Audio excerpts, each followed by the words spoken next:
Okay, so the class starts with the notion of literary criticism. এবং আমি বলে রাখি হোয়াট ইজ লিটারেরি ক্রিটিসিজম। মনে রাখবেন literary criticism is a term, it is obviously an umbrella term. আচ্ছা, umbrella term কোনগুলোকে বলে জানো তো? যে শব্দটার আন্ডারে অনেকগুলো শব্দ চলে আসে সেগুলোকে বলা হয় আমব্রেলা টার্ম। যেমন থিওরির আন্ডারে তো অনেক কিছু পড়ছে, আমাদের মডার্ন থিওরি পড়ছে, post modern, structuralism, post structuralism, romantic theory, classical theory. This are all the theories that are actually falling under literary criticism. এবার সবার আগে আমাদের জানতে হবে লিটারেরি ক্রিটিসিজম বলতে কি বোঝায়। যেটা তুমি বললে অলরেডি, যে একটা জিনিসের ভালো এবং খারাপ দুটো জিনিসই বার করাকে বলা হয় ক্রিটিসিজম। এবার তার মানে literary criticism is actually, it is actually a critiquing, CRITIQUING, it is actually a critiquing of a literary text, of a literary text, তাই তো, of a literary text। তার মানে একটা ক্রিটিকিং মানে কি, তার ভালো খারাপ দুটোই আলোচনা করা। তবে লিটারেরি ক্রিটিসিজমে তুমি ভালো দেখতে পাবে, খারাপও দেখতে পাবে, এটা মাথায় রাখবে, তুমি ভালোও দেখতে পাবে, খারাপও দেখতে পাবে। Okay, so what we have seen that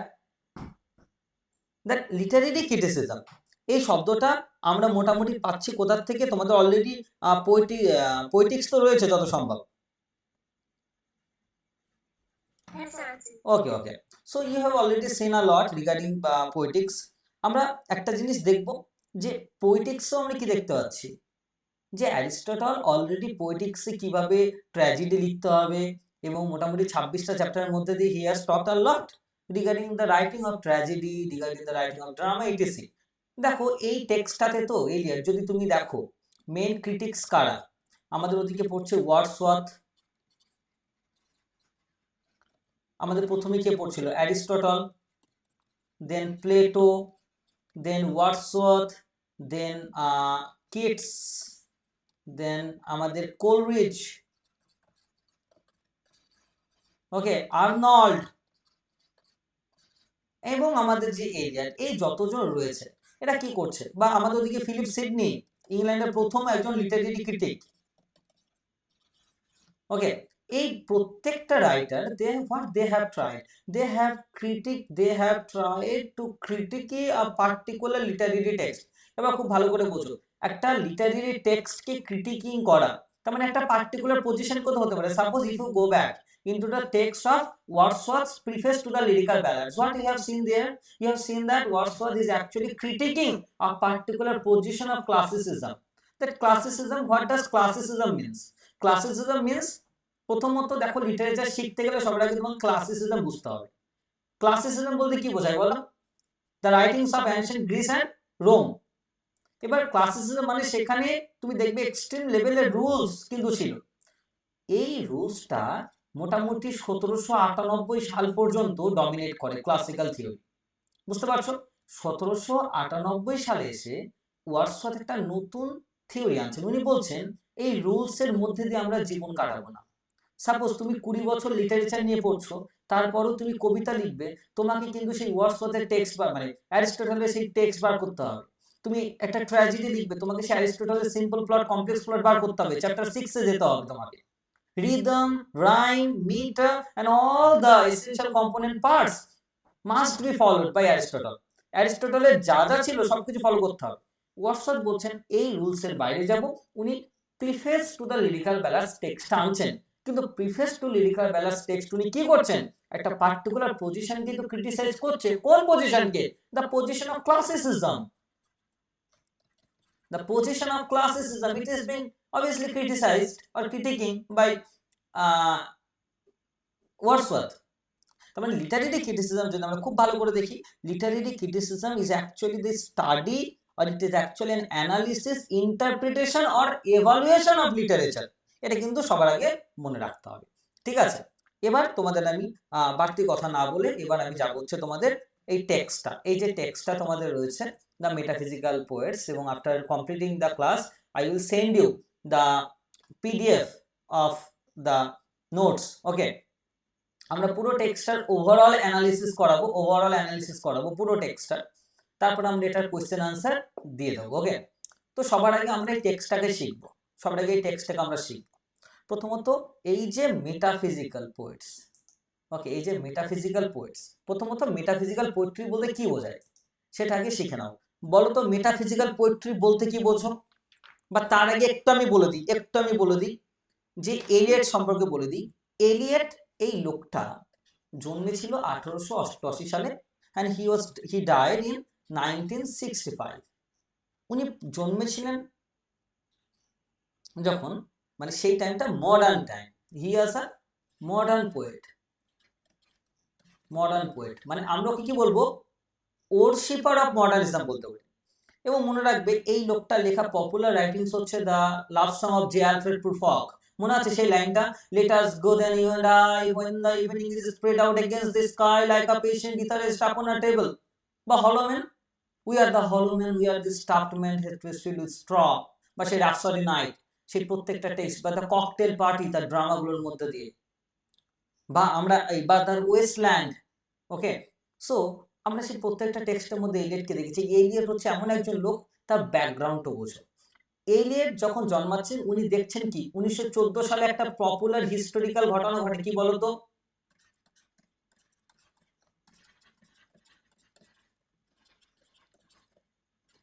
বলো, first world war.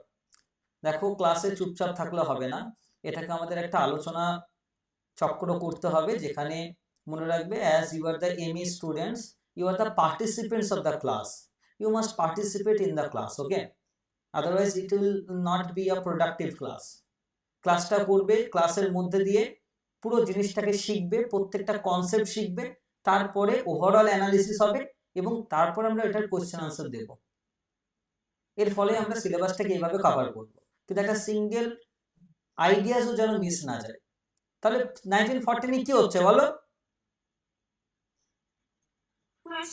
First world war. এবং ফার্স্ট ওয়ার্ল্ড ওয়ারের ফলে কি হয় জানো তো?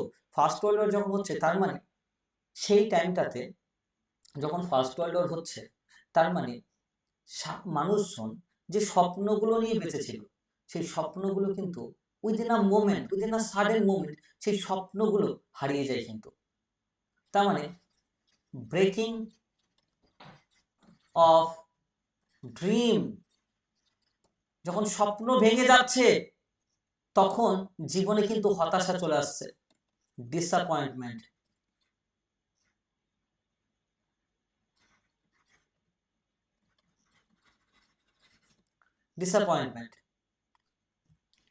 তারপরে যখন জীবনে তোমার হতাশা চলে আসছে, সেই টাইমে যে মানুষগুলো ধরো ভেবেছিল যে এরা আমাদের জীবনের প্রিয় সঙ্গী, আমরা এরকম ভাবে জীবনটা কাটাবো, মানে স্টেবল লাইফটা তো থাকছে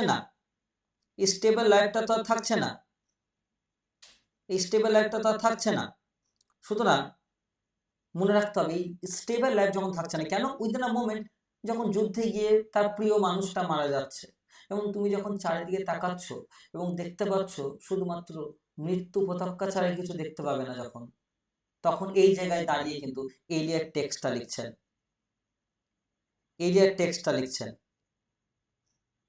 এলিয়ট কিন্তু এই জায়গায় দাঁড়িয়ে কিন্তু টেক্সটটা লিখছেন। তার মানে ডিসঅ্যাপয়েন্টমেন্ট, সরি বানানটা ঠিক করে নাও, DISAPPOINTMENT, ডিসঅ্যাপয়েন্টমেন্ট। এবং দেখো এই জায়গায় দাঁড়িয়ে যখন হতাশার সৃষ্টি হচ্ছে, কারণ মানুষজন যে স্বপ্নগুলো দেখছে সেই স্বপ্নগুলো ভেঙে যাচ্ছে, সেই স্বপ্নগুলো আর নেই মানুষের কাছে। এবং যখন ডিসঅ্যাপয়েন্টমেন্ট হয়ে যাবে, যখন দেখছে আরে বাবা ফ্যামিলিগুলো আর এক জায়গায় নেই, সবাই আলাদা হয়ে যাচ্ছে, ছড়িয়ে ছিটিয়ে যাচ্ছে, ফ্র্যাগমেন্টেশন। সত্যজিৎ রায়ের সিনেমা দেখলে বুঝতে পারবে এই মডার্নিজমটা কি। অ্যালফ্রেড হিচককের সিনেমাগুলো দেখো, বুঝতে পারবে মডার্নিজমটা কি। বা ওই যে দ্য উইন্ডো বলে একটা সিনেমা রয়েছে, দেখবে প্রবাবলি, যেখানে একজন লোক যে জানালা থেকে দেখছে মানুষগুলোকে, কিন্তু কারোর সঙ্গে কথা বলার মতো পরিস্থিতি নেই। কেন?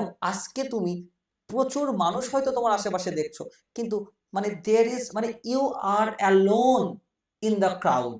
এই যে লোনলিনেস থেকে সাফার করছো, এই একাকিত্ব বোধ কিন্তু তখন মানুষকে ঘিরে ধরেছে। এবং এই জায়গায় দাঁড়িয়ে যখন জীবন লোনলিনেস হয়ে গেছে, কারণ প্রিয় মানুষগুলো আর নেই, ফ্র্যাগমেন্টেশন হয়ে গেছে, সবাই ছড়িয়ে ছিটিয়ে গেছে, এবং যখন ইকোনমিক গ্রোথ হয়েছে, মানুষজন আর সেই ইমোশন, রিয়েল ইমোশনটা নেই, সেই জায়গায় দাঁড়িয়ে মানুষের জীবন যখন লোনলিনেস হয়ে যায় তখন মানুষ একটা জায়গায় সাফার করে, সেটাকে বলে মিনিংলেসনেস, সেটাকে বলে মিনিংলেসনেস। এই জায়গায় দাঁড়িয়ে প্রত্যেকটা থিম নিয়ে এলিয়েট উঠে আসছেন তার লেখার মধ্যে দিয়ে। তিনি বলছেন all that is solid melts into air, যা কিছু সলিড রয়েছে সবকিছু ভেঙে গেছে, আর এক্সাক্ট রিয়ালিটি বলতে আর কিছু নেই। What is real? There is nothing called reality. Exact reality বলতে কিছু নেই, ফাইনাল কনক্লুশন বলতে কিছু নেই, কারণ whatever we think that it is truth or it is reality, after some times it is obviously being broken. So how can it be the exact reality? So there is nothing called exact reality, or there is nothing called a fixed reality. It is only a matter of perspectives. It is only a matter of perspectives. তুমি পৃথিবীটাকে কোন ভাবে দেখছো? What is right for you can be wrong to me, and what is wrong to me can be right for you. So what is the real truth? কোনটা যে real truth, you cannot understand that. সেজন্য আমি বলবো যে go for a cinema জনগণ মন। Okay, this is a Hindi movie. Okay, but if you go for a Hollywood movie, then you should go for Alfred Hitchcock's movie. If you want to go for Bengali movies, then you go for Satyajit Ray's movie. তাহলে বুঝতে পারবে যে what is modernism. ওই যেখানে modernism আমাদের এমন একটা জায়গায় দাঁড় করিয়ে দেয় যেখানে আমরা চারিদিকে তাকালে একা শুধু রয়ে গেছি এবং মানুষজন শুধু মুখোশ পরে রয়েছে। এলিট বলছেন মানুষজন সকালবেলা হচ্ছে মুখোশটা পরে বার হচ্ছে, যার সঙ্গে যেমন ভাবে কথা বলার দরকার সেভাবে কথা বলছে, আলটিমেটলি রাতের বেলা ঘুমানোর আগে মুখোশটা খুলে ঘুমাচ্ছে। তার মানে this is the mask, this is the mask. তার মানে what is the reality? Reality বলতে কিছু নেই। ওই জন্য উনি বলেছিলেন we are the hollow man, আমরা সেই ফাঁপা মানুষগুলো। এবং উনি ওই কারণে বলেছিলেন let us go then you and I. You and I বলতে কে ছিল ওখানে? ইউ এন্ড আই বলতে কে ছিল? ইউ এন্ড আই বলতে মনে রাখবে ওখানে তুমি আর আমি, মানে ওখানে কোনো বিলাভেড বা লাভার ছিল না, কিন্তু মনে রাখবে ওখানে ইউ এন্ড আই কে? Let us go then you and I.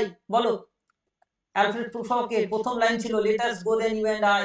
Let us go then you and I.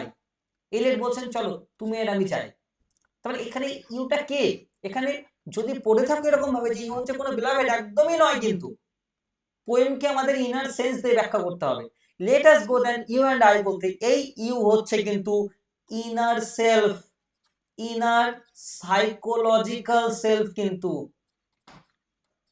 this you is actually referring to inner psychological self, and I bolte this is the physical self or this is the conscious self. ওকে, এবং ultimately আমরা কবিতার শেষে কি দেখছি? পুরো জায়গা জুড়ে ঘুরে এবং বলছে যে চলো প্রপোজটা করব, এবং যখন প্রপোজটা করতে যাচ্ছে এখানে অ্যাকচুয়ালি দেখতে পাচ্ছি কোনো বিলাভেড বা কেউ কিন্তু না। পুরো কবিতাটা পড়লে মনে হয় হয়তো কোনো লাভার এবং বিলাভেড রয়েছে, বাট অ্যাট দ্য এন্ড আমরা দেখব উনি একা একটা আয়নার সামনে বসে রয়েছেন আর কেউ নেই। যেহেতু কেউ নেই, উনি আর সোসাইটি এমন হয়ে গেছে যে কারোর সঙ্গে আর মেশা যাচ্ছে না, কারোর সঙ্গে আর কথা বলা যাচ্ছে না, তখন তিনি নিজের সেলফের সঙ্গে, নিজের ইনার সেলফের সঙ্গে ঘুরতে বার হচ্ছেন এবং অ্যাট দ্য এন্ড উনি বলছেন যে হ্যাঁ আমি এতক্ষণ পর্যন্ত আয়নার সামনে বসে কিন্তু কবিতাটা বলছিলাম, আর কেউ নয়, আমি একা বসে রয়েছি। মনে রাখবে এই লোকটার নাম T S. Eliot, Thomas Stearns Elliot.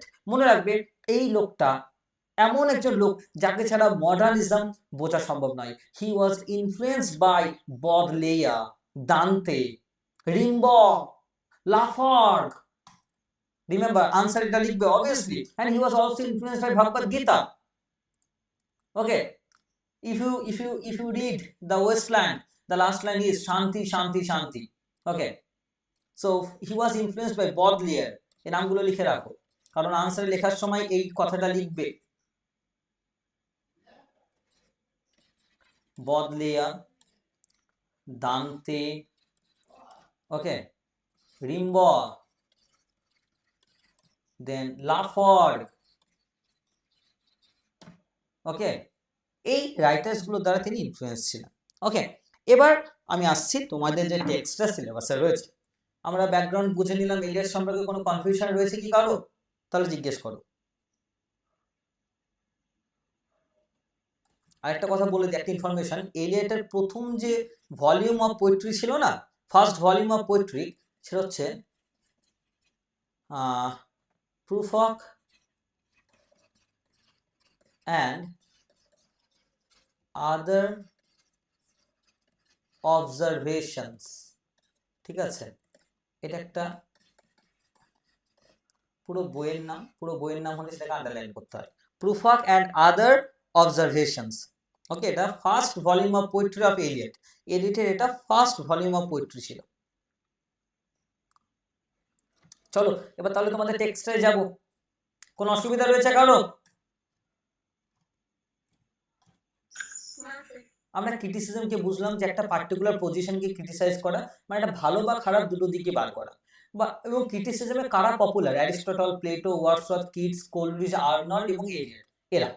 তারপরে আমি যেখানে আসলাম সেটা হচ্ছে এবার এলিয়টের লাইফকে নিয়ে আসলাম, ওকে, এবং এলিয়টের লাইফের সঙ্গে এলিয়টের লেখার যে বৈশিষ্ট্য আমি সেগুলো কিছুটা তোমাদের বললাম, ওকে।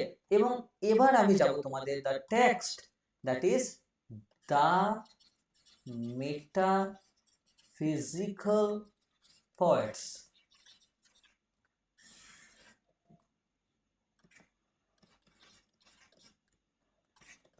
Metaphysical poets. আচ্ছা, মেটাফিজিক্যাল শব্দটার অর্থ কি? সবার আগে এটা আমরা জানি, বলো।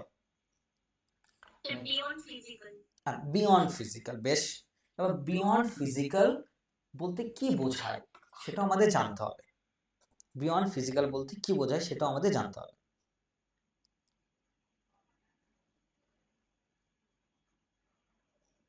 আমাদের যে ফিজিক্যাল ওয়ার্ল্ড সেটাকে সেটা থেকে বাইরে গিয়ে মানে ফিলোসফিক্যাল দিক থেকে ফিলোসফিক্যাল দিক যে থেকে আইডিয়া সেটা হতে পারে এন্ড যেটা কন্ট্রাডিক্টরি হবে। বেশ, আচ্ছা চলো তাহলে আমি আলোচনাটা শুরু করি। Very good. এবং আমাদের আরো একটু দেখতে হবে জায়গাটাতে, ঠিক আছে, আমাদের একদম কনক্রিট আইডিয়া থাকতে হবে। বেশ ভালো বলেছো, চেষ্টাটা ভালো করেছো, এবং আরো আমাদের আইডিয়াটা থাকা দরকার। খুব ভালো করে বুঝবে, ঠিক আছে, মনে রাখবে। মেটা শব্দটাকে যদি আমরা দেখি, মেটা মানে বিয়ন্ড, এটা খুব ভালো কথা, very good. Meta means beyond, okay. And physical, ভালো করে বুঝো। ফিজিক্যাল বলতে কি বলতো? ফিজিক্যাল বলতে যেটা অলরেডি রয়েছে, তুমি টাচ করতে পারো, মানে যে কোনো কিছু ম্যাটার, তাই না? কোনো ম্যাটার মানে যেটা রয়েছে, অস্তিত্ব, তাই তো। এবার ম্যাটার হলে কি হয় বলতো? যেমন লিকুইড ম্যাটার হয়, তাই তো। আচ্ছা, জলটা কি লিকুইড? তো এই লিকুইড কিন্তু ম্যাটারের আন্ডারে পড়ে। এবার কথা হচ্ছে ম্যাটার মানে কি? ম্যাটার যদি কোনো কিছু হয় তার মানে সেটা কিন্তু স্পেস নেবে, একটা স্পেস নেবে। তার মানে ফিজিক্যাল মানে কি? যেটা একটি স্পেস ঘিরে রয়েছে। এবার মেটাফিজিক্যাল মানে বিয়ন্ড দ্য স্পেস, মানে বিয়ন্ড দ্য ফিজিক্যাল, একদমই তাই, বিয়ন্ড দ্য ফিজিক্যাল। এবার দেখো, এই যে মেটাফিজিক্যাল পোয়েট্রি, আমি আরো কিছু বলি তারপরে আমি তোমাদের নোটস থেকে বোঝাচ্ছি। এবার দেখো, বিয়ন্ড দ্য ফিজিক্যাল। এবার কথা হচ্ছে বিয়ন্ড দ্য ফিজিক্যাল বলতে কি বোঝাচ্ছে অ্যাকচুয়ালি। দেখো, আমাদের দুটো ওয়ার্ল্ড মেইনলি রয়েছে, হ্যাঁ। একটা হচ্ছে ফিজিক্যাল ওয়ার্ল্ড,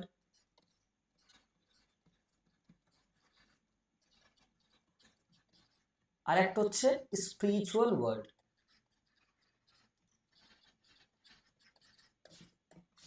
ওকে। এবার দেখো, আমাদের ফিজিক্যাল ওয়ার্ল্ডে কি হয়, আমরা মেটেরিয়ালিস্টিক লাইফের বা মেটেরিয়ালিস্টিক অ্যাসপেক্টের দিকে we are very connected. But as far as spiritual world is concern, we must go back beyond the physical expectations or beyond the material expectations of life, যেখানে তুমি গডের নোশন দেখতে পাবে, তুমি পিওর লাভ দেখতে পাবে, তাই তো। যেখানে তুমি পিওর লাভ, যেখানে তুমি ইমোশন দেখতে পাবে, ওকে, যেখানে তুমি অর্গানিক রিলেশনশিপ দেখতে পাবে। তার মানে যেখানে, মানে এবং এখানে তোমার ইনার রিয়েলাইজেশন ঘটবে, কিন্তু ইনার রিয়েলাইজেশন কিন্তু ঘটবে, তাই তো। স্পিরিচুয়াল ওয়ার্ল্ডে তুমি যদি এই পার্থিব জগৎ বা if you go back beyond the physical world, you will be connected towards God, and as far as you will be connected towards God, your emotion will be very pure. তার মানে আমরা আর এই জগতে কিন্তু থাকছি না, আমরা কিন্তু স্পিরিচুয়াল ওয়ার্ল্ডে চলে যাচ্ছি। তার মানে মেটাফিজিক্যাল মানে কিন্তু এই স্পিরিচুয়াল ওয়ার্ল্ডের বিষয়বস্তু নিয়ে কিন্তু আলোচনা করা, বুঝতে পারলে। ফিজিক্যাল ওয়ার্ল্ডে আমাদের কি থাকে? ফিজিক্যাল ওয়ার্ল্ডে হচ্ছে আমাদের গ্রিড, আমাদের দেন আমাদের মানি, দেন আমাদের attraction,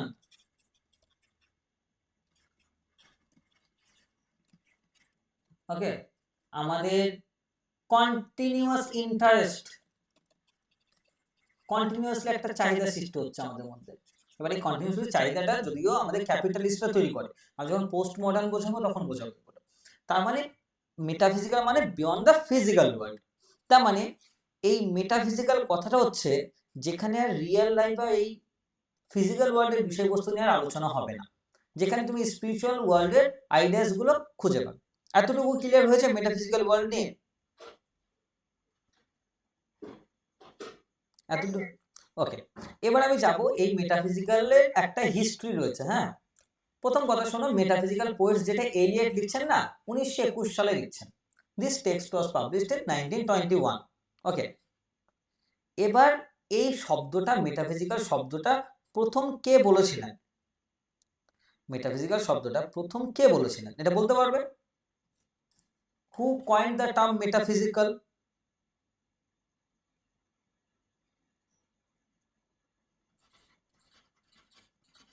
Samuel Johnson. Okay, Samuel Johnson, উনি একজন, মনে রাখবে, মানে 18th সেঞ্চুরি রাইটার, ঠিক আছে, 18th century writer Samuel Johnson coined the term metaphysical. এই শব্দটা তাহলে প্রথম কে বলেছিলেন বলো তো? Who coined the term? Samuel Johnson. কোন টেক্সটের মধ্যে লিখছেন? কোন টেক্সটের মধ্যে লিখছেন? লাইভস অফ দ্য পোয়েটস বলে একটা টেক্সট ছিল, যেখানে উনি এই প্রথম এই শব্দটা লিখছেন। বুঝতে পারলে? ক্লিয়ার হয়েছে এতটুকু? প্রথম এই শব্দটা কে ব্যবহার করছেন? Samuel Johnson. এবার যে text, lives of the most eminent, lives of the most eminent, lives of the most eminent English poets. এবার এই টেক্সটটা কবে পাবলিশ হয়েছিল তোমরা এটা একটু দেখে নেবে, আমার এক্স্যাক্টলি মনে নেই, 18th সেঞ্চুরির দিকে হবে। ওকে, এটা একটু তোমরা একটু দেখে নিও টেক্সটটা কবে পাবলিশ হয়েছে। এটা একটা বইয়ের নাম বলে আন্ডারলাইন করবে কিন্তু, lives of the most eminent English poets. এই টেক্সটটার মধ্যে দিয়ে উনি প্রথম এই শব্দটা ব্যবহার করেন। ঠিক আছে?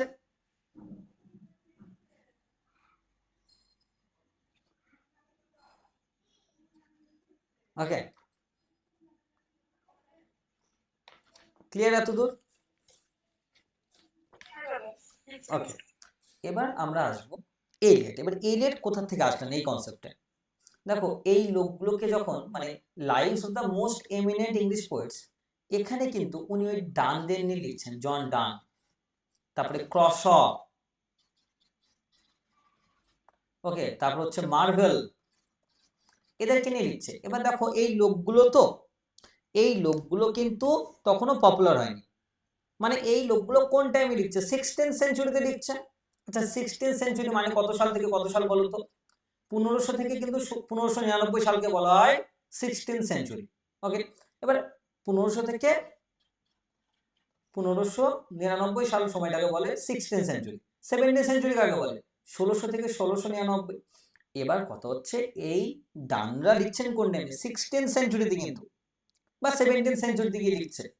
এবার এদের নামকরণ প্রথম যিনি করছেন তার নাম স্যামুয়েল জনসন। কিন্তু এই লোকগুলো তখন পপুলার ছিল না, এই রাইটার্স গুলো। এই লোকগুলোকে মনে রাখবে, the popularity of the metaphysical poets have swung from the, মানে have swung from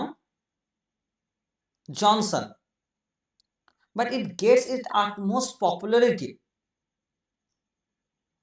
through T.S. Eliot. মনে রাখবে, 20th সেঞ্চুরিতে প্রথম এই রাইটার গুলো পপুলারিটি পায় সারা পৃথিবী জুড়ে কোন টেক্সটের মধ্যে দিয়ে? এবার তোমরা বলো। Very good, 20th century. 20th century মানে কি? তাহলে 1900 থেকে 2000, 1900 থেকে 1999 হবে তো? এবার আমার দিকে দেখো, খুব ভালো করে দেখো টেক্সটটার দিকে। এই যে টেক্সটটা পাবলিশ হয়েছে কবে, তোমাদের মেটাফিজিক্যাল পোয়েটস দেখো 1921, কোথায় লিখে দিলাম, এই তো 1921।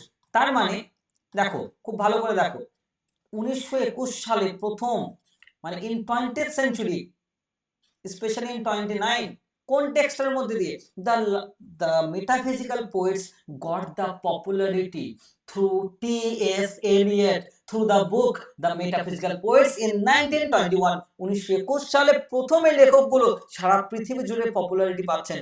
তাদেরকে পপুলার করছে কে? the most popular man, the most popular poet of the world, T.S. Eliot, the evergreen poet, the ever popular poet, T.S. Eliot। T.S. Eliot নিজে তাদের পপুলার করে দিচ্ছেন। কেন জানো? এই রাইটারগুলো কি নিয়ে লিখতো, যে তাদের নিয়ে লেখা হচ্ছে বা তাদেরকে কি করছে। দেখো জনসন কিন্তু, ভালো করে বোঝো, জনসন কিন্তু এদেরকে ক্রিটিসাইজ করেছিল, তার কারণও রয়েছে, আমি একটু বলি ব্যাপারটা। এই লোকগুলো কি নিয়ে লিখতো শোনো ভালো করে। তোমরা নিশ্চয়ই পড়েছো ভ্যালিডিকশন ফরবিডিং মর্নিং বা দ্য সানরাইজিং, পড়েছো নিশ্চয়ই, ভালো করে বোঝো। ঠিক আছে, এই রাইটার্স গুলো কি এমন করে, দেখো এই রাইটার্স গুলো যারা করে খুব ভালো করে দেখবে। আচ্ছা, ক্লাসিক্যাল রাইটার্স যারা হয়, ক্লাসিক্যাল রাইটার্সদের কেউ নাম বলতে পারবে?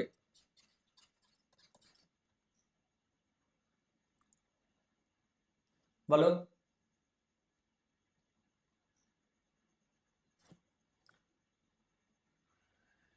इतना सन्नाटा क्यों है बैच में?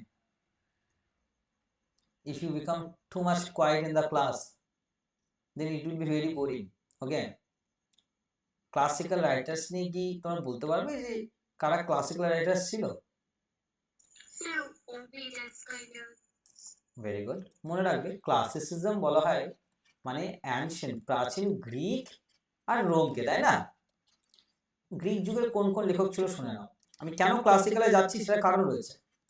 অ্যারিস্টটল, প্লেটো, অ্যাসকাইলাস, সফোক্লেস, ইউরিপিডেস, আর হচ্ছে অ্যারিস্টোফেন্স। এই আইডিয়াস গুলো থাকতে হবে কিন্তু, হ্যাঁ, শুধুমাত্র নাম্বার নিয়ে আসলে চলবে না, আমাদের জিনিসটা শিখতে হবে এবং নাম্বার দুটোকেই দরকার। ওকে, সো যাই হোক না কেন আমরা পুরো এটাকে কভার করব। দেখো এবার রোমে কোন কোন ক্লাসিক্যাল রাইটার ছিল? হোরাস, ওভিড, ওকে, হোরাস, ওভিড, ভার্জিল, এরা হচ্ছে সেই টাইমের, মানে এরা হচ্ছে গ্রিকের পপুলার রাইটার, এরা হচ্ছে রোমের। ক্লিয়ার এতদূর? এবার দেখো ভালো করে বোঝো, ক্লাসিক্যাল রাইটার্সদের মেন উদ্দেশ্য কি ছিল জানো তো? এরা সবসময় রুলস নিয়ে লিখতো, রুলস। এদের লেখার মধ্যে মারাত্মক রুলস। তোমরা যদি পোয়েটিক্স পড়ে থাকো, পোয়েটিক্সে কি রয়েছে বলো তো? প্রথম চ্যাপ্টার থেকে শেষ চ্যাপ্টার পর্যন্ত উনি শুধুমাত্র রুলসই দিয়ে যাচ্ছেন। What is tragedy, what is comedy, what is drama. Okay, tragedy is an imitation of an action that is serious and magnitude. ঠিক আছে, সবকিছু বলছেন। ট্র্যাজেডি কিভাবে লিখবে, ট্র্যাজেডি কত রকম ভাব, অ্যানাগনোসিস কি, পেরিপেশিয়া কি, তোমাকে মেইনটেইন কি কি করতে হবে, মিটার কিভাবে লিখবে, রিদম কিভাবে দেবে, সবকিছু বলছে তো। তার মানে ক্লাসিসিজম কিসের উপরে নির্ভর করে জানো? রুলস এর উপরে। ক্লিয়ার এতদূর? কোনো সমস্যা থাকলে জিজ্ঞেস করো। Does anyone have any problem?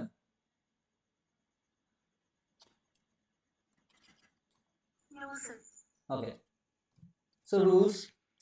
Then what is the second point? তারা কিসে বিশ্বাস করতো? তারা হাই কোয়ালিটিতে বিশ্বাস করতো। তাদের টেক্সট গুলো খুব কোয়ালিটেটিভ হতো কিন্তু, হ্যাঁ, হাই কোয়ালিটি। বুঝতে পারছো? তারা অবজেক্টিভলি লিখতো কিন্তু, সাবজেক্টিভ নয়।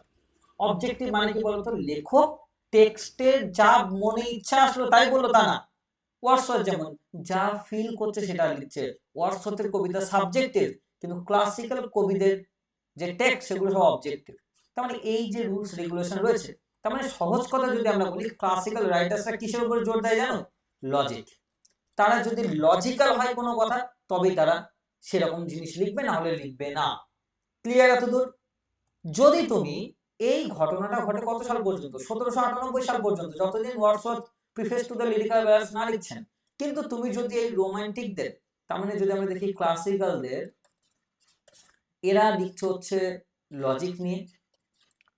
আর যদি আমরা আসি রোমান্টিকদের, এরা আসছে ইমোশন নিয়ে। এরা বলছে না লজিক দিয়ে কিছু আমরা লিখবো না, আমরা ইমোশন নিয়ে লিখবো। ঠিক আছে, ক্লাসিক্যালটা বলছে যে লজিক দিয়ে লিখতে হবে, যদি লজিক্যালি কোনো জিনিস ঠিক হয় তবে সেটা লেখা যাবে, না হলে লেখা যাবে না। রোমান্টিক্সটা বলছে না poetry is the spontaneous overflow of powerful feelings, it takes its origin from emotion recollected in tranquillity, এটাই বলছিলেন কে ওয়ার্ডসওয়ার্থ। এবার দেখো ভালো করে, তার মানে একজন লজিক একজন ইমোশনে জোর দিচ্ছেন, কিন্তু মনে রাখবে একটা জেনারেশন অফ পোয়েটস ছিল যারা লজিক আর ইমোশন তাদের লেখার মধ্যে এই দুটোই ছিল। কারা বলতো তারা? Very good, the metaphysical poets. এই প্রথম কোন কবিরা রয়েছে যাদের লেখার মধ্যে লজিকও রয়েছে আবার ইমোশনও কিন্তু রয়েছে। এই প্রথম কেউ রয়েছে, লজিকও রয়েছে আবার ইমোশনও কিন্তু রয়েছে, এটাকেই বলে, এরাই হচ্ছে দ্য মেটাফিজিক্যাল পোয়েটস। এই কারণে জনসন বলছেন যে এরা হচ্ছে মেটাফিজিক্যাল পোয়েটস। জনসন তো প্রথম এদের নামকরণ করেছিলেন। এবং মেটাফিজিক্যাল পোয়েটসরা কি করে জানো তো? মেটাফিজিক্যাল পোয়েটসরা, তোমরা দ্য ভ্যালিডিকশন ফরবিডিং মার্নিং পড়েছো, যেখানে কি দেখেছো বলো তো? যে লাভার্সদের কম্পাসের সঙ্গে তুলনা করা হচ্ছে না?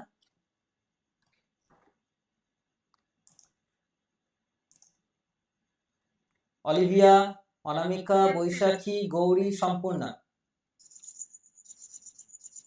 তোমাদের ভ্যালিডিকশন পড়া হয়েছিল? আচ্ছা আচ্ছা, ক্লাস কি খুব কঠিন লাগছে? তাহলে আরো ইজি করবো।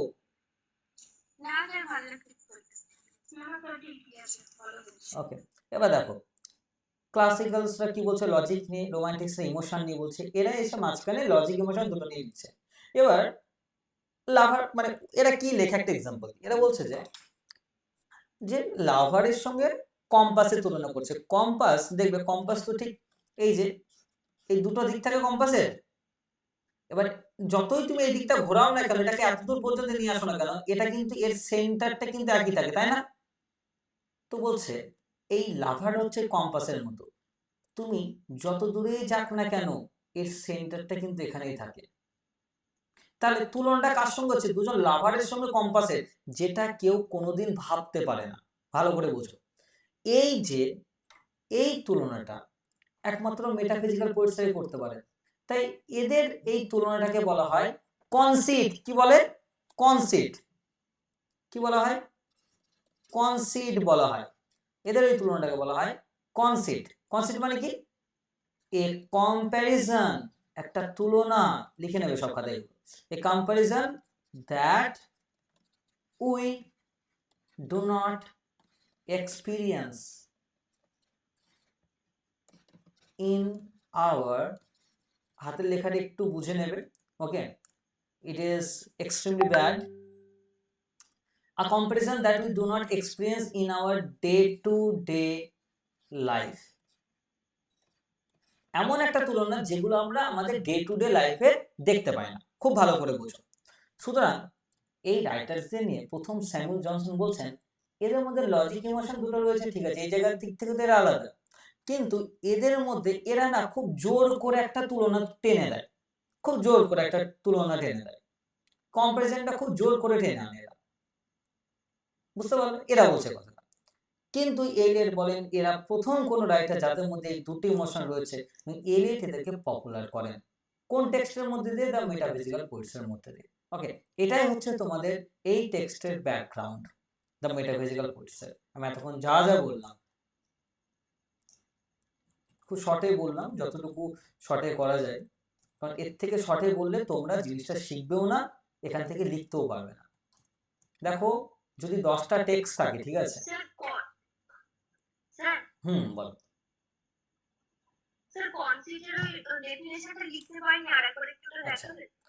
আচ্ছা আচ্ছা, দেখো মনে রাখবে যদি তোমাদের 10টা টেক্সট থাকে, আমি তোমাদের 10টা টেক্সটই শেষ করাবো, কিন্তু আগে শেখাবো, তারপরে তোমাদের ওটা নোটস পত্র সব দেওয়া হবে। কিন্তু মনে রাখবে একটা কথা, যতক্ষণ না পর্যন্ত তুমি শিখছো ততক্ষণ পর্যন্ত কিন্তু তোমার কোনো লাভ হবে না।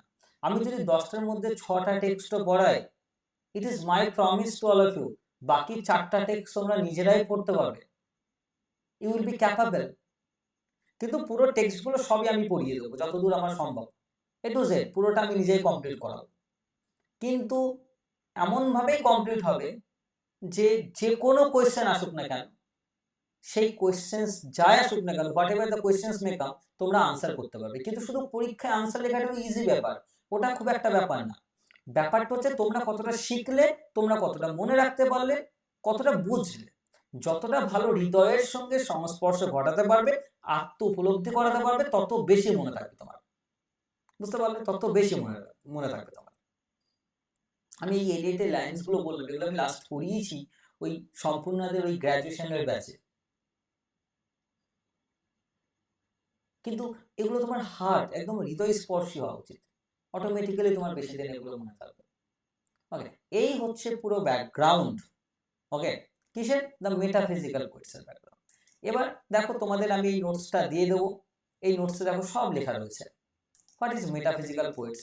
দেখো মেটাফিজিক্যাল পোয়েটস এর মিনিংটা কি? It means beyond the physical world, so this poetry deals with the abstract and spiritual idea নিয়ে কথা বলে।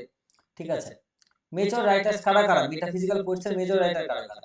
জন Donne, George Herbert, Andrew Marvell, Richard Crashaw, Henry Vaughan, Abraham Cowley. Clear? Metaphysical poets এর কবিতাগুলোর বৈশিষ্ট্য কি কি মনে রাখবে। এই লেখকদের মধ্যে তুমি পাবে fusion of thought and feeling. এদের মধ্যে থট অ্যান্ড ফিলিং, থট মানে কি? লজিক, আর ফিলিং মানে ইমোশন, এই দুটো কিন্তু যোগ থাকে। ওকে, এদের এদের কবিতাগুলো হাইলি ইন্টেলেকচুয়াল হয়। এদের কবিতাগুলো কিন্তু হাইলি ইন্টেলেকচুয়াল হয়। খুব সহজে তুমি যে বুঝতে পারবে তা কিন্তু না। খুব আর্গুমেন্টস থাকে, হাইলি ইন্টেলেকচুয়াল থাকে। ওকে, উইট অ্যান্ড প্যারাডক্স। উইট মানে কি? বুদ্ধি। প্যারাডক্স মানে অপোজিট আইডিয়াস। এই সবগুলো কিন্তু এদের মধ্যে থাকে। এবং কবিতাগুলো সাডেনলি শুরু হয়, হঠাৎ করে শুরু হয় কবিতাগুলো। অ্যাব্রাপ্ট বিগিনিং যেটাকে বলে, ABRUPT, অ্যাব্রাপ্ট বিগিনিং। যে কবিতাগুলো হঠাৎ করে শুরু হয় সেটাকে বলে অ্যাব্রাপ্ট বিগিনিং। আচ্ছা, ল্যাঙ্গুয়েজ কেমন হয়? সিম্পল এবং কনভারসেশনাল টোনে, যেন একটা কনভারসেশন চলছে। আচ্ছা, এবার স্যামুয়েল জনসনের কন্ট্রিবিউশনটা কি? আমি তোমাদের বলেছি অলরেডি, স্যামুয়েল জনসন ইনি প্রথম এই শব্দটা ব্যবহার করেছিলেন তার টেক্সটে। টেক্সটের নাম হচ্ছে lives and poets of the lives of the most eminent English poets এখানে। আচ্ছা, টিএস এলিয়টের কন্ট্রিবিউশন কি? ইনি রি-এভালুয়েট করেন জনসনের এই কনসেপ্টটাকে এবং তিনি এদেরকে পপুলার করেন 1921 সালে। ওকে,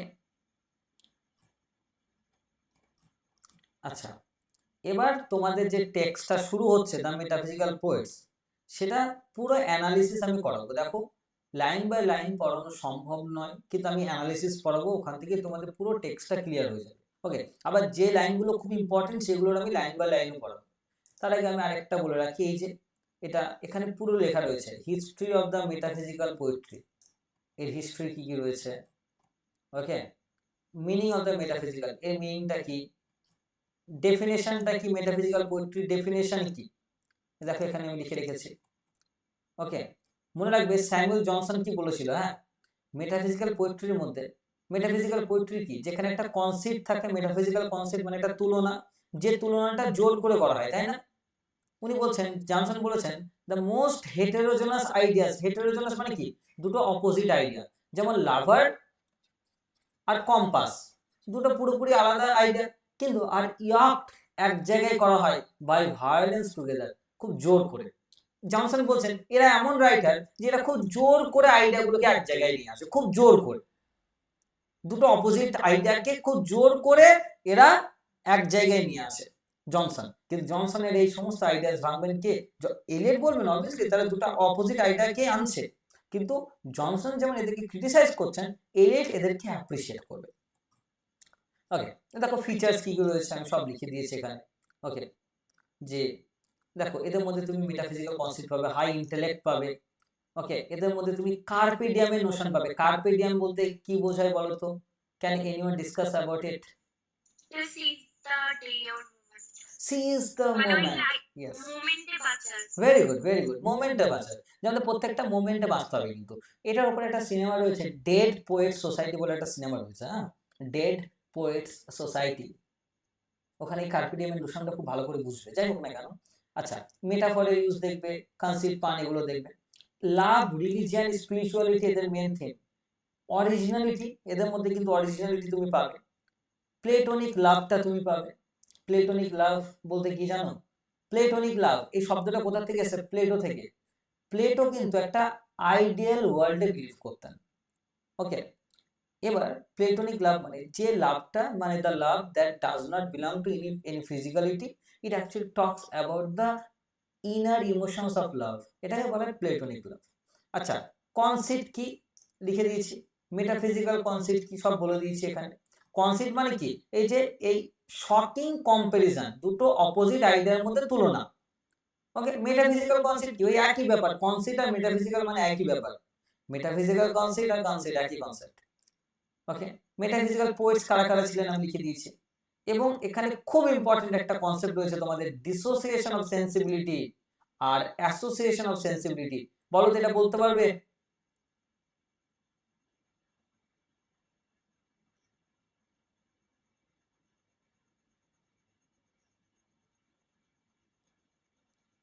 আচ্ছা, টেক্সটটা আমাদের ভালো করে পড়তে হবে, ঠিক আছে? আমি টেক্সট পড়াতে গিয়ে এগুলো আরো বলবো, যদিও মানে the separation of thought and feeling.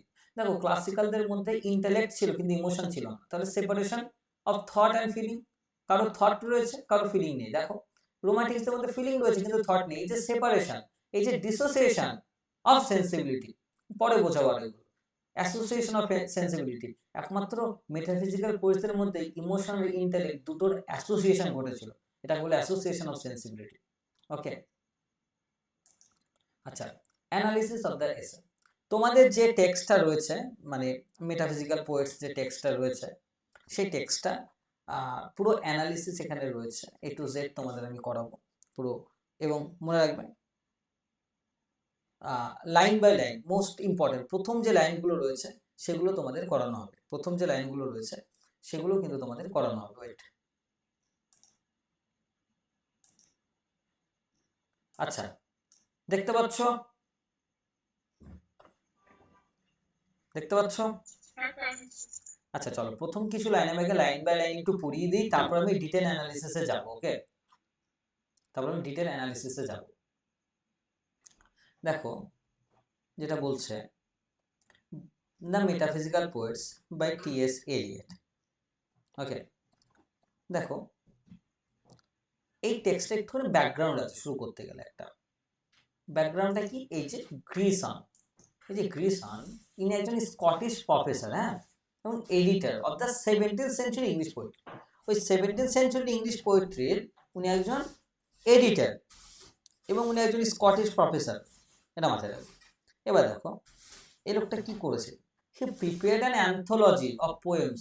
Metaphysical পোয়েটসরা যে সমস্ত কবিতা লিখেছিল সেইগুলোকে এক জায়গায় করে উনি একটা অ্যান্থোলজি, অ্যান্থোলজি মানে কি? অ্যান্থোলজি অফ পোয়েম মানে কি? Collection of poem. সেই কবিতাগুলোকে এক জায়গায় করেছিলেন, বোঝা গেল? সেই কবিতাগুলোকে উনি এক জায়গায় করেছিলেন। ক্লিয়ার? দেখো, এবার his collection includes well known poets. তার কবিতা, কাদের কাদের কবিতা লিখেছিলেন? জন টানের কবিতাগুলোকে উনি এক জায়গায় করেছিলেন, হারবার্ট, ভগান, ওকে, এই সবার কবিতাগুলোকে উনি এক জায়গায় করেছিলেন, গ্রিসন। এবার সেই যে টেক্সটটা উনি এক জায়গায় করেছিলেন সেই টেক্সটটার নাম হচ্ছে metaphysical lyrics and poems of the 17th century Donne to Butler. Okay, Donne to Butler. এবার দেখো এই অ্যান্থোলজিটা কি?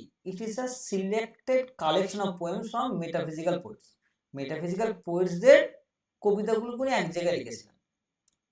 ওকে, এবার এটার গুরুত্বটা কি রয়েছে? Eliot says that this generation of poets is often named more than red.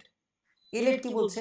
এই জেনারেশন অফ পোয়েটস মানে কি? দ্য মেটাফিজিক্যাল পোয়েটসদের কথা বলছে, যে অনেক লোকজন এদের নামটা জানে মোর দ্যান রেড, তাদেরকে প্রপারলি মানুষজন পড়েনি, নামটা শুনেছে কারণ পপুলার তো হয়নি, এরা মানুষজন এদেরকে পড়তো না। বলছে Grierson's anthology helps readers rediscover this poets in a meaningful way. গ্রিসনের অ্যান্থোলজি কি করেছে? এটা নতুন করে এই কবিদের আবিষ্কার করতে সাহায্য করেছে। এটা কি বলছে? এলিয়ট বলছে। এলিয়ট বলছে গ্রিসন যেহেতু এই কাজটা করেছে, এলিয়ট মানে এটা অ্যাপ্রিশিয়েট করছে কাকে, বা এখানে ডেডিকেট করছে বলতে পারো, বা অ্যাপ্রিশিয়েট করছে এই গ্রিসনকে। কারণ এই যে গ্রিসন, ইনি এই বইগুলোকে এক জায়গায় করেছিলেন, কবিতাগুলোকে। Eliot explains that Grierson's book is not just a collection, এটা একটা কালেকশন নয়, but also kind of literary criticism. Rather এটা একটা kind of literary criticism. Okay, দেখো, Eliot clearly says that it is very difficult to define metaphysical poetry in a fixed way. Eliot বলছেন যে metaphysical পোয়েট্রিকে fixed ওয়েতে define করা সম্ভব নয়। তার মানে আমরা কি দেখলাম, উনি গ্রিসনকে অ্যাপ্রিসিয়েট করছেন এই টেক্সটগুলোকে এক জায়গায় করার জন্য। ওকে, উনি একজন মানে একজন স্কটিশ প্রফেসর যিনি 17th সেঞ্চুরি ইংলিশ পোয়েট্রির উপর কাজ করেছিলেন। হ্যাঁ, আচ্ছা, এবার আমরা আসবো যে টেক্সটটা লাইন বাই লাইন একটু দেখব। দেখো, বাই কালেক্টিং দিস পোয়েমস বলতে কোন পোয়েমস গুলো বলো তো, বলো? ওই যে মেটাফিজিক্যাল পোয়েমস যেগুলো গ্রিসন এক জায়গায় করেছিল। বাই কালেক্টিং মানে কি, কালেক্ট করেছিল, কে কালেক্ট করেছিল? গ্রিসন বলছে। তার মানে Eliot begins his text by praising Grierson. কাকে প্রেইজ করছেন, কাকে প্রশংসা করছেন? গ্রিসনকে। Okay, by collecting this poems from the work of a generation, একটা জেনারেশন থেকে কবিতাগুলোকে কালেক্ট করছে কে? Grierson. More often named than read, যাদেরকে বেশিরভাগ নাম শুনেছে পড়ার থেকে, and more often read than profitably studied, মানে যাদেরকে ঠিকঠাক করে কোনোদিন পড়াও হয়নি ঠিকঠাক করে। দেখো, মানে এই পোয়েটস গুলো লিটারারি হিস্ট্রিতে অনেক সময় মেনশন রয়েছে, but few people actually red, খুব কম লোকই রয়েছে যারা এদেরকে প্রফিটেবলি স্টাডিড মানে ডিপলি পড়েছে, খুব কম লোকই এমন রয়েছে। Professor Grierson has rendered a service of some importance. Rendered a service মানে কি জানো তো? Performed a valuable work. তার মানে এই গ্রিসন একজন ব্যক্তি যিনি একটা খুব ভালো কাজ পারফর্ম করেছেন। তাহলে Eliot says that the metaphysical poets had long been neglected and misunderstood, যাদেরকে অনেক দিন ধরে মিসআন্ডারস্টুড এবং নেগলেক্টেড হয়েছিল যারা। Grison's work actually helps reader appreciate their real value, তাই তো? তাহলে এই যে গ্রিসনের যে ওয়ার্কটা রয়েছে, metaphysical lyrics and poems of the 17th century 1921 এ যেটা লেখা, এই টেক্সটটা কি করছে? ওই কবিগুলোকে, ওই লেখকগুলোকে এক জায়গায় নিয়ে আসছে। তার মানে জনসন কি করেছিল? মেটাফিজিক্যাল পোয়েটস নামকরণ করেছিল। গ্রিসন কি করছেন? এই লেখকগুলোর টেক্সটগুলোকে এক জায়গায় নিয়ে একটা বই পাবলিশ করছেন। এলিয়ট প্রথমেই এই গ্রিসনকে অ্যাপ্রিশিয়েট করছেন, বলছে এই লোকটা এই বইগুলোকে এক জায়গায় করেছে বলে কিন্তু এই টেক্সটগুলোকে এত ইজিলি পড়া সম্ভব। ক্লিয়ার হয়েছে এতদূর?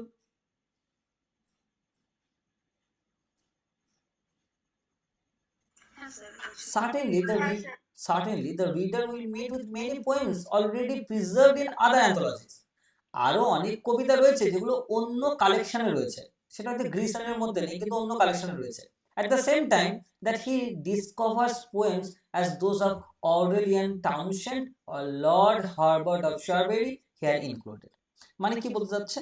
যে at the same time the readers will also come across lesser known poets such as Aurelian Townshend or Lord Herbert. ওকে, এই লেখকগুলো অত পপুলার নয়। তার মানে এই লেখকগুলো কিন্তু রয়েছে অন্যান্য অ্যান্থোলজিতেও, মানে the anthology is not limited to famous poets. আমরা যেটা দেখতে পাচ্ছি, certainly the reader will meet with many poems already preserved in other anthologies. So most readers are familiar with them but not poets like Townshend or Herbert. তার মানে এই গ্রিসনের অ্যান্থোলজির মধ্যে কিন্তু উনি সবাইকে নিয়ে আসেন। এই অরেলিয়ান টাউনশেন্ড, লর্ড হার্বার্ট, শুধু যারা পপুলার তাদের নিয়ে লিখছেন তা না, এখানে উনি পুরো পিকচার নিয়ে আসছেন, a fuller picture of the metaphysical tradition. কোন টেক্সটার মধ্যে রয়েছে? ওই গ্রিসনের ওই metaphysical lyrics and poems of the 17th century, ওই টেক্সটার মধ্যে দিয়ে। তাহলে ওই টেক্সটাতে গ্রিসন কি করছেন? গ্রিসন যেটা করছেন, পুরো রাইটার্সদের, মেটাফিজিক্যাল রাইটার্সদের টেক্সটগুলোকে এক জায়গায় করছেন। ওকে, এটা কিন্তু আমরা দেখতে পাচ্ছি। এবং মনে রাখবে, এত দূরই আজকে আমাদের টেক্সটটা লাইন বাই লাইন পড়া থাকলো। নেক্সট ক্লাসে আমরা আরো মোস্ট ইম্পর্টেন্ট লাইনগুলোকে দেখব এবং পুরো টেক্সটটার ওভারঅল অ্যানালিসিস কিন্তু আমরা করবো, এটার ডিটেল অ্যানালিসিস একদম। তারপরে এটা আমাদের কোয়েশ্চেন আনসার দেবো। In the next class I will complete the topic. Okay, so if anyone has any problem you can discuss with me. Okay, you can share with that.